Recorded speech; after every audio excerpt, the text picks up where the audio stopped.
साथियों, इस दीदी से रात में आईना टूट जाता है, जिससे ये बहुत ज्यादा दुखी हो जाती है। मगर तभी इसको आइडिया आता है और यह अपने आप से ही आईना बनाने लगती है। दरअसल दोस्तों, इस दीदी की मम्मी बाहर गई होती है और इससे गलती से आईना टूट जाता है। और अगर ये बात इसकी मम्मी को पता चल गई तो वह इसे बहुत मारेगी।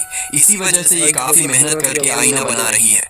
दोस्तों सोचो, एक नदी में एक तरफ आपकी माँ और दूसरी तरफ पैसे डूब रहे हो, तो आप किसे बचाएंगे? मेरी तरह माँ को बचाने वाले इस वीडियो को लाइक करके चैनल को सब्सक्राइब करेंगे। तो ये देखो साथियों, इसने क्या ही शानदार आईना बना दिया। और हाँ, आपका मोबाइल कितना चार्ज है बताइए।